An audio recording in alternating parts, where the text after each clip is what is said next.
This is Hedges Gardens. I'm doing a installation review of a Quincy QT 54 air compressor that I purchased through Northern Tools online. I got it yesterday, got my old compressor out, which was old Campbell House Field. I had for about 15 years. The compressor pump on it finally just wore out. And I bought this. This is a 2-stage, 5 horsepower, 60-gallon vertical tank. It seems to be a nice built, heavy-duty compressor.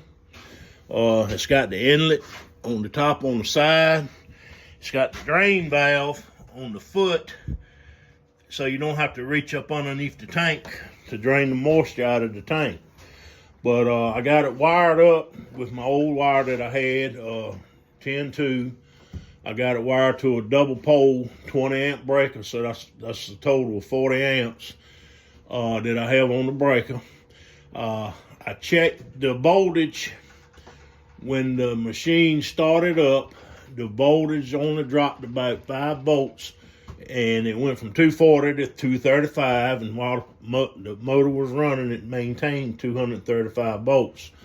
The amperage on each leg averaged at startup about 20 amps per leg, so that's 42 amps is what it draws at startup.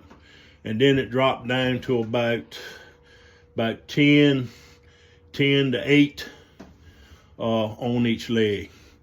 So the 10-2 wire, 20 foot, I think is plenty sufficient to provide the proper amperage and voltage to this motor. The compressor seems to be nice, heavily built. It came shipped, the pump came shipped full of oil, but you need to check the oil level before you do run it. The owner's manual said to run the pump with no pressure on it, leave the valves open, and run it for 1 hour to get the rings and the bearings in the pump seated in good.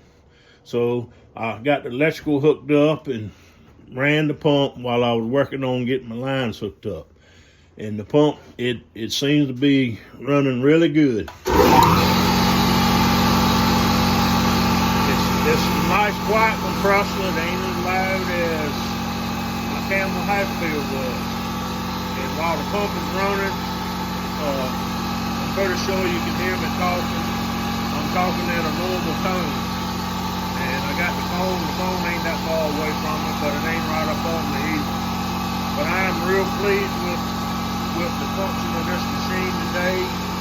It seems to be real good quality. I will do a review 3, 4, 6 months from now and let you know how the pump and the compressor holds up. I don't use a compressor every day, but when I do use one, I use it for an extended period of time. If I'm fabricating something, using it running an air grinder, if I'm working on a vehicle, rotating tires or whatever. So hopefully this pump here will give me enough air for the impact wrench that I could take the car tire off and put it back on without having to stop periodically letting the pressure build up.